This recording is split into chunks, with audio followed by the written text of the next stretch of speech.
ഇങ്ങനെ നമ്മളൊരു business start ചെയ്യുകയാണെന്നുണ്ടെങ്കിൽ നമുക്കൊരു ഒരു ബസ് നമ്മൾ വാങ്ങുകയാണ്, ബസ്സിന് നല്ലൊരു ഡ്രൈവർ ഉണ്ട് എന്ന് കരുതിയിട്ട് അത് നല്ല ഡ്രൈവ് ചെയ്യാൻ ചിലപ്പോൾ പറ്റിക്കൊള്ളുന്നില്ല.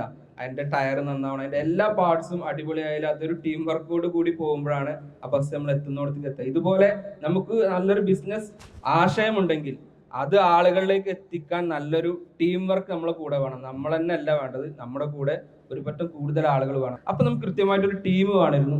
ആ ടീം എന്ന് പറഞ്ഞു കഴിഞ്ഞാൽ നമ്മൾ ചിന്തിക്കുന്നത് പോലെ, ഇപ്പൊ ഞാനും ആഷിക്കും ചിന്തിക്കുന്നത് പോലെ തന്നെ ചിന്തിക്കുന്ന ഒരു ടീമായിരിക്കണം. അതിൽ തന്നെ നമ്മുടെ ടീം പറഞ്ഞാൽ പുറത്തുനിന്നുള്ള ഒരു ടീമും നമുക്ക് വേണം. നമ്മുടെ സ്റ്റുഡൻസും നമ്മുടെ ടീമാണ്. ഇപ്പൊ ഫോർ എക്സാമ്പിൾ ഒരു സ്റ്റുഡന്റ് നമുക്ക് 14ഓളം അയാളുടെ സുഹൃത്തു വലയങ്ങളിലുള്ള ആളുകൾ എന്ത് ചെയ്തു, കൊണ്ടുവന്നു.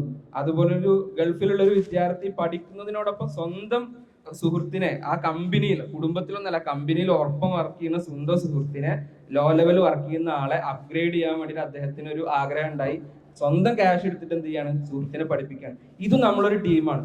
ഇങ്ങനെ ഞാൻ പറയുന്നത്, നിങ്ങളെ ബിസിനസ്സിൽ എല്ലാ നമ്മളെ ഇന്റേണൽ ടീം വേണം, എക്സ്റ്റേണൽ ടീം വേണം. ഈ ടീം ഉണ്ടെങ്കിൽ നമ്മളെ ബിസിനസ് അടിപൊളിയായിട്ട് സൂപ്പറായിട്ട് നമുക്ക് എന്ത് ചെയ്യാൻ പറ്റും, സമാധാനത്തോടു കൂടി ഹാപ്പി ആയിട്ട് നമുക്ക് കൊണ്ടുപോകാൻ പറ്റും എന്നുള്ളതാണ് ഞങ്ങളൊരു അനുഭവത്തിൽ നിന്ന് പറയാനുള്ളത്.